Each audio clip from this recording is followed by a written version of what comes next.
আল্লাহ কার রিজিক কীভাবে লিখে রেখেছে শুধু একমাত্র উনিই জানে। কথায় আছে যে আপনার রিজিকে থাকলে কেউ ঠেকাতে পারবে না, শুধু অপেক্ষা আর ধৈর্য রাখতে হবে। কিন্তু এই মানব সমাজে আমরা অপেক্ষা করতেই জানি না। আসসালামু আলাইকুম, আরিবাক ইউটিউব ব্লগে সবাইকে আমন্ত্রণ। আশা করি সবাই ভালো আছেন। আলহামদুলিল্লাহ, আল্লাহর রহমতে এবং আপনাদের দোয়ায় আমরাও ভালো আছি। এই তো ইলিশ মাছগুলো দেখতে ছোট মনে হলো, এই মাছের ভিতরে ডিম হয়েছিল। মাছগুলো ধুয়ে কেটে পরিষ্কার করে এনে আম্মুকে দিই রান্নার জন্য। আম্মু কিন্তু প্রথমে মশলাটা কষিয়ে নিচ্ছে, তারপরে কিন্তু মাছগুলো দিয়ে রান্না করে নিবে। এই বছর তো ইলিশ মাছের প্রচুর দাম ছিল। এই সাইজের 1 কেজি ইলিশ মাছও 1000 থেকে 1500 টাকার ভিতরে ছিল, আর বড়গুলোর দাম তো আরও বেশি ছিল, যেটা আমাদের মতো মধ্যবিত্ত ফ্যামিলিতে 1000-1500 টাকা দিয়ে এক সপ্তাহ বাজার করে চলা যায়। তাই এবছর ইলিশ মাছ কেনার কথা মনে আনলে প্রথমে দামের কথা মনে আসতো আর পিছু হেঁটে যেতাম।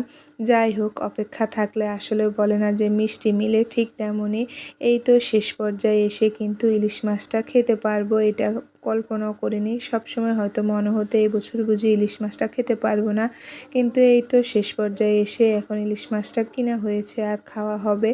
মাছটা আম্মু ঝোল দিয়ে দেয় আর এরপরে এই তো মাছটা কিন্তু রান্না হয়ে যায়।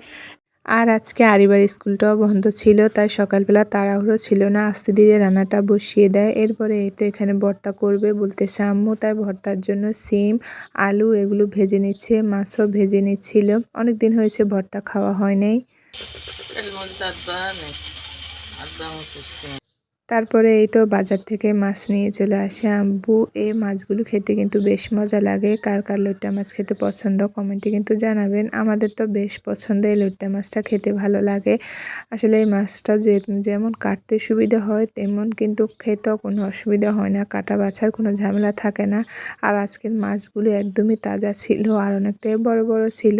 তারপরে এই তো মামি বসে মাছগুলো কিন্তু কেটে নিই আর পরিষ্কার করে নিয়ে আসি।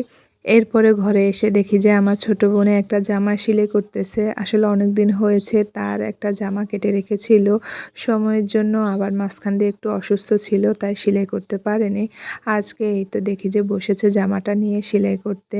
আসলে আজকের দিনে একটা জামা কেনার থেকেও জামা সেলাই করার দাম কিন্তু অনেক বেশি, তাই যতটুকু নিজেরা পারি নিজেদের হয়ে যায় টুকিটাকি সেলাই করে, কিংবা নিজেদের যেমনই হয় চলে যায়।